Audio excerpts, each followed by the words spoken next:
Hi, Chef D here. We're going to do a little test with store-bought bacon and Nutrafarms cage-free pork bacon.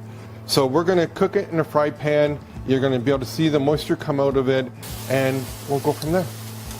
Right away you can see the difference in the moisture content, and a lot of people think that with moisture in their pan, they're thinking it's all fat from the bacon.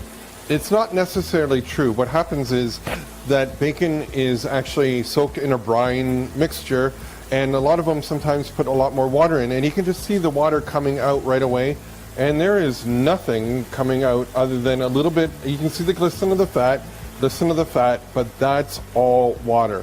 See the milky color right here? That's water coming out of your bacon. I really think the visuals on this one speak for themselves. Which one would you want to serve to your family?